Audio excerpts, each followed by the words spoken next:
నైపుణ్యాన్ని పెంచడమంటే ఏంటి? ఈరోజు ఓ మంచి కథతో ఈ విషయం తెలుసుకుందాం. ఇది చాలామందికి ఎదురయ్యే ప్రశ్నే. కష్టపడి పనిచేస్తే చాలదా? దీని వెనక ఓ ముఖ్యమైన సూత్రముంది. ఈ కథ సన్షైన్ స్కూల్లో మొదలవుతుంది. అక్కడ టీచర్లు చాలా కష్టపడేవాళ్లు, కాని ఫలితాలు మాత్రం లేవు. స్కూల్ ఓనర్ శ్రీమతి మెహతా ఈ తేడాని గమనించారు. ఎంత కష్టపడ్డా అభివృద్ధి లేదు. అందుకే ఆమె రంగంలోకి దిగారు. ఆమె ప్రవేశపెట్టిన వ్యూహం చాలా సింపుల్. ఒకేసారి పెద్ద మార్పు కాకుండా 3 చిన్న అడుగులు వేశారు. అవే ఈ 3 సూత్రాలు: మద్దతు, ప్రశంస, ఇంకా సరైన గైడెన్స్. అసలామె ఏం చేశారో చూద్దాం. మొదటగా సరైన శిక్షణ ఇచ్చారు. స్కిల్స్ పెరిగితే కాన్ఫిడెన్స్ అదే వస్తుందని ఆమె నమ్మారు. ప్రతి నెల ట్రైనింగ్స్ పెట్టారు. కొత్త పద్ధతులు, పాఠాలు చెప్పడానికి మంచి మార్గాలు నేర్పించారు. ఫలితం వెంటనే కనిపించింది. స్తబ్దుగా ఉన్న స్కిల్స్ పోయి మంచి కాన్ఫిడెన్స్, మెరుగైన టీచింగ్ వచ్చాయి.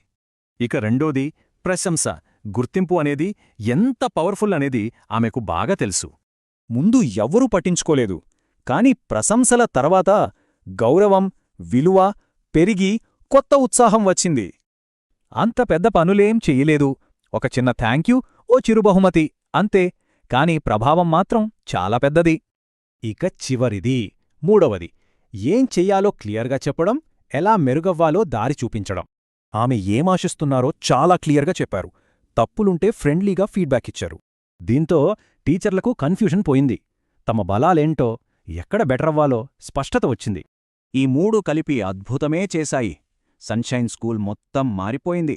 అసలు ఏం జరిగిందంటే, ఈ చార్ట్ చూస్తేనే అర్థమవుతుంది. టీచర్ల కాన్ఫిడెన్స్, స్టూడెంట్స్ లెర్నింగ్, స్కూల్ పేరు అన్నీ పెరిగాయి. ఈ మార్పుతో అందరూ హ్యాపీ. టీచర్లు, స్టూడెంట్స్, చివరికి పేరెంట్స్ కూడా. ఇదొక సక్సెస్ చైన్ అన్నమాట. అందుకే దీన్ని సన్షైన్ ప్రిన్సిపుల్ అంటారు. సరైన ట్రైనింగ్, ప్రశంస, గైడెన్స్ ఇవి ఉంటే విజయం ఖాయం. మరి ఒక లీడర్ ఇవ్వగలిగే అతి ముఖ్యమైన సన్షైన్ కిరణం ఏదైతుంటుంది? ఇది ఆలోచించాల్సిన విషయమే.